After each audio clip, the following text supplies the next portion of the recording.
제가 말해서 그래서 이제 하루에 1%씩 가능성이 올라간다고 하지 않았습니까? 고쳤을 가능성은 1%씩 줄어드는 것이고. 예.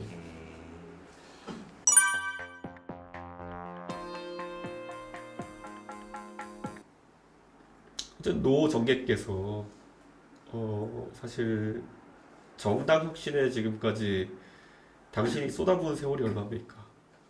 사실 그 전부터 90년대는 경제 관료로서 대한민국의 역할을 했고 2000년대부터는 노 정객이 계속 이제 정치권의 변화를 위해서 노력했는데 이건 제 느낌입니다만 저도 2012년에 김정일 위원장과 처음 정치하면서 느꼈지만은 이 역할을 계속하는 사람들이 어느 순간에는 비버 같다는 느낌이 들거든요. 네, 동물농장의 비버 같다는 느낌이. 그 동물원의 사육사가 비버 키우면은요 가가지고 뭐 며칠에 한 번씩 집을 갖다 부셔요. 네. 그럼 비버는 퇴근해가지고 와 있더니 집이 없어져 있어요. 그럼 본능적으로 집을 다시 지어요. 사육사는 그거를 뭐 운동시키려 한다 그러지만은 비버 입장에서 평생 집만 짓고 사는 거예요, 동물원에서. 그런데 김종인 정당도 2012년부터 뭐 박근혜 대통령 총선 대선 때 도와주고 저도 그때부터 정치를 시작해서 이러고 있지만은 소위 기득권 세력이라는 곳들이 그렇게 비버 집짓기 반복시켜 온 것이 거의 10년, 20년이 됐다는 거죠. 저는 이번에 그래서 김종인 위원장도 그렇고 어르신 벌써 85이에요, 내년 총선 때. 네. 한 번은 제대로 해보자는 생각을 하신 것 같아요. 그래서 저도 왠지 지금 예를 들어 국민의힘으로 뭐 해가지고 이거 고쳤으면 쓸 수도 있을 것 같아요. 그런데 그 노정객도 오랫동안 해왔던 것이고 저도 할 수 있을 것 같은데요. 동물은 비버 센세가 된 것 같아가지고 네. 차라리 뭐 비버의 왕국을 건설하면 모르겠는데 그냥 동물은 비버 센세가 되는 것 같아가지고 네.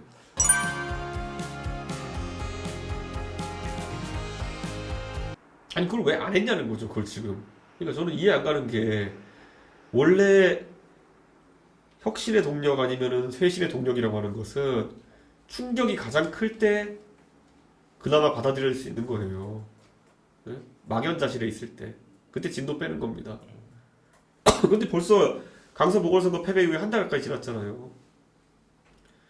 그 사이에 뭐 이준석도 때려보고 뭐 안철수 같은 사람 뭐 이준석 제명 혁신이다 이러고 다니고 있고 그거 정리 하나도 못하고 그 사이에 또 두서없이 김포 뭐 서울 편입 던져봤다가 공매도 없앤다 그래가지고 어제 폭등하고 오늘 폭락하게 만들고 그러면서 이제 자기들 또 먹고 살만하다 생각할 거예요 이제 보면은. 예. 혁신의 기미가 안 보인다 뭐 이런 건가요? 아까 뭐 박수영 이런 사람들이 나와가지고 하는 말이 뭐 이게 뭐 대단한 계략인 것처럼. 그러니까 제가 말하잖아요.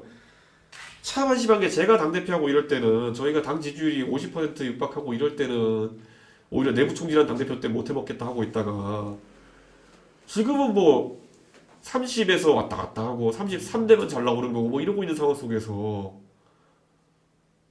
35되니까 갑자기 야 엄청난 계략이 통했다 이런 기조로 우리 뭐 민생을 이끌어 나가서 총선 승리할 거다 이러고 있잖아요. 제가 있을 때 50이었어요.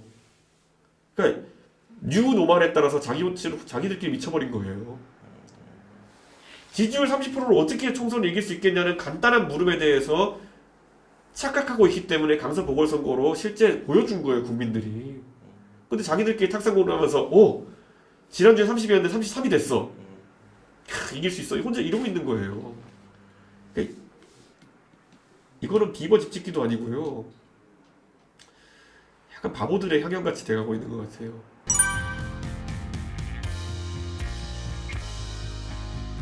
전혀 감이 없는 거죠. 그러니까 제가 매번 지적하지만은 아니 박수영 의원 수원에 31% 받고 도망가서 부산에 국회의원 한 분 아닙니까?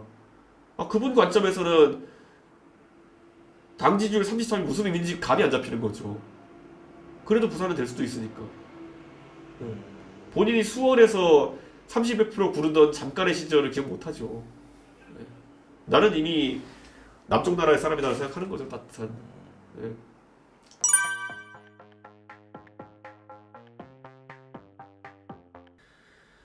저는 이런 거예요. 얘는 대통령이 지금 가장 아쉬운 건 뭐냐면요.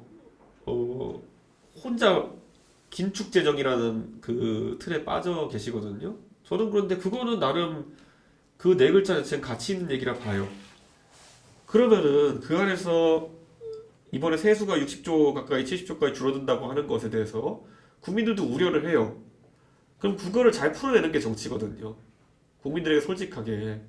아니 뭐 민주당이야 법인세 깎아서 그렇다겠지만은 법인세 1, 2% 깎은 것 때문에 어떻게 전체 100조 규모의 법인세가 70조 줄었겠습니까? 부동산 거래 관련 세금이라든지 다른 세금도 위축됐기 때문에 그런 겁니다.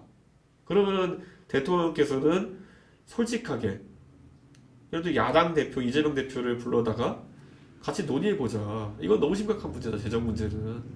그러니까 이 상황에서 이재명 대표도 보이지 않느냐. 이게 단순히 민주당 구호처럼 법인세 조정에 대한 문제가 아니라는 것을. 그러면은 우리 같이 이제는 지출 축소에 대해서 고민해보자. 민주당이 어느 정도 성의를 보이면 우리도 성의를 보이겠다. 각자 예민하게 생각하는 예산이 있지만은 서로 그런 부분에 있어서 감축을 이야기할 때 진정성이 있는 것이고 이걸 우리가 합쳐가지고 안을 내가지고 국민에게 발표할 때 얼마나 국민들이 그걸 더 받아들이시겠느냐. 지금은 서로 눈치 게임 아니냐. 국민의힘이 예민하게 생각하는 예산 줄이면은 국민의힘이 반발할 거고 민주당이 예민하게 생각하는 예산 줄이면 민주당이 반발할 것이고 또 그 각 정당을 지지하는 국민들이 반발할 것이고 저는 이런 70조 세수펑크라는 당면한 과제 하에서도 협치가 이루어지지 않는다 그러면요 나라 망하는 길이에요. 근데 그게 신당 창당을 했을 때 첫 화두가 그게 저는 이런 문제에 대해서 신당을 만약 한다 그러면요 허심탄회하게 고민하자고 제안할 거예요. 예. 그래서 그거 외에도 보면은 저출산 문제 같은 것들 보면은 지금 어찌 보면 양당에서 교착 상태를 만들어 놓고 이 문제를 이불로 덮어놓은 느낌이에요. 저출산 얘기 나올 때마다 해결한다 말만 하지만은 그럼 이런 거죠. 사실 저출산에서 그러면 돈을 준다고 해서 저출산이 늘어나느냐에 대한 것도 각 당이 머리를 맞대고 한번 사회과학적 검증을 해봤으면 좋겠고요. 그게 아니면 무엇이 방법이 있을지도 고민해야 되고요. 저는 예전에 이런 얘기 했어요. 저랑 당은 다르지만 민주당의 홍성국 의원이 얘기했던 것처럼 그러면 우리가 이거는 하나의 또 과제로 남겨놓고 축소사회에 대한 고민을 우리가 해야 되는 거 아니냐. 축소사회라고 하면 아무리 해도 이제 우리가 팽창기에 있던 때와는 다른 선택들을 해야 될 것이다.